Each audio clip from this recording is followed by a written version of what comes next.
মা, তুমি চলে গেলে, আমাকে একা রেখে চলে গেলে তুমি। আমাকে তো তুমি তোমার সঙ্গে নিয়ে যেতে পারতে। আমি যে আর জীবনের সঙ্গে লড়াই করে পেরে উঠছি না মা। এখন আমি কি করব মা, বলো। তখন রিমার সৎমা মিনু এসে রিমাকে বলে, এই মেয়ে, কি করছিস কি তুই এখানে? সকাল সকাল ঘুম থেকে উঠে নাকের কান্না জুড়ে দিয়েছিস, তাই না? তোকে কিন্তু আমি আজ মেরেই ফেলবো। অসভ্য মেয়ে কোথাকার, খেয়ে দিয়ে কোনো কাজ পাস না, তাই না? তুই পড়ে পড়ে কান্না করে সময় নষ্ট করলে সকালের বাসি কাজগুলো কি তোর মরা মা এসে করে দিয়ে যাবে নাকি? ছোট মা, তুমি আমার যত খুশি পারো, আমার যত খুশি গাল মন্দ করো, কিন্তু আমার মরা মাকে নিয়ে বাজে কথা বলো না। সে তো তোমার কোনো ক্ষতি করেনি।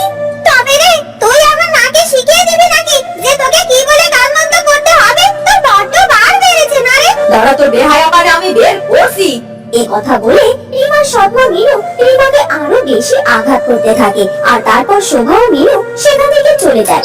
শোনো, আমি তোমাদের চাহিদা মতো পয়সা তোমাদের হাতে তুলে দেব, ঠিক যখন তোমরা আমার সাথে রিমাকে বিয়ে দিয়ে আমার হাতে তুলে দেবে। বুড়োটা সব থেকে বাঁচে না। বুড়ো বয়সে বিমলো থেকে ধরেছে, ওসি মেয়েকে বিয়ে করা সব থেকে বুড়ো। আচ্ছা আচ্ছা, তাই হবে কোন?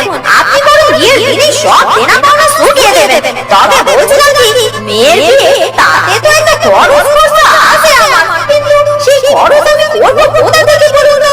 আর তাছাড়া আপনি এত ধনী, আপনার বইয়ের বাড়ি যদি বিয়ের জন্য কোনো খরচ খরচা না করা হয়, এতে কি আপনার মান সম্মান থাকবে বলুন? তাই বলছিলাম কি, বিয়ের আগে যদি কিছু পয়সা দিতে। আচ্ছা আচ্ছা, বুঝেছি। তাহলে এই যে, এই রাখুন, এখানে অর্ধেক আছে। তাহলে ওই কথাই রইল, আমি অর্ধেক দেনা পাওনা এখানেই চুকিয়ে বিয়ের কথাটা পাকা করে নিলাম। আগামী শুক্রবার আপনি আমাদের 4 হাত এক করে দেবেন, আর তারপর আপনার বাকি দেনা পাওনাটা চুকিয়ে দেব। দেখতে ভীষণ সুন্দরী। ঠিকই বলেছেন, রিমা তো খুব সুন্দরী। এমন সুন্দর যে আপনার সাথে বেশ মানাবে। সারাদিন কাজকর্ম করে, বয়সও কম, আপনার সাথে জুটিতে একদম মানাবে।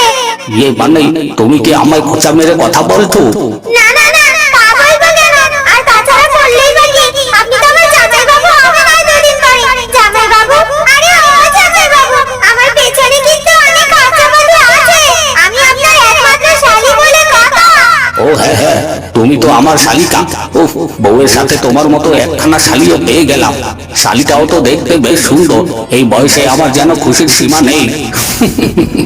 এরপর বুড়ো লোকটার সাথে রিমার বিয়ের কথা পাকা করে সেখান থেকে চলে যায়। সৎমা মিনু ও সৎবোন শোভার এমন কুচক্র পরিকল্পনা দূর থেকে রিমা সব শুনতে পেয়ে যায়। তবে রিমার কিছু বলার উপায় থাকে না। মিনু রিমাকে দূরে দাঁড়িয়ে দাঁড়িয়ে দেখে কাছে ডাকে, এদিকে আয় মা। শোন, তিনি এক বৃদ্ধ লোক, কি হয়েছে? আগে তো মানুষের এখনই বিয়ে হতো, বউয়ের তুলনায় পরের বয়স একটু বেশি। এতে তো কোনো ক্ষতি নেই। তবে তোর সাথে লোকটা সংসার করলে তো নিজের সব কিছুই থাকবে। লোকটা কত ধনী জানিস? জীবনে তো অনেক অভাব অনটন দেখেছিস। এরপর দেখবি তোর জীবন থেকে সব অভাব দূর হয়ে যাবে, আর সাথে আমাদেরও বেশ সুবিধেই হবে রে মা। মায়ের কথা শুনে রিমার চোখ থেকে জল গড়িয়ে পড়তে থাকে। তবে সে হ্যাঁ না কোনো শব্দই করে না, কারণ সে জানতো তার মতামতের মূল্য কেউ কখনোই দেবে না। তার রিমার সাথে দেখা হয়। এই যে শুনছো, বলছি তোমার নাম কি? তুমি কি এই গ্রামে থাকো? হ্যাঁ হ্যাঁ, তবে আপনি আমায় দেখে এমন কথা কেন বলছেন? আমি একজন ছাত্র।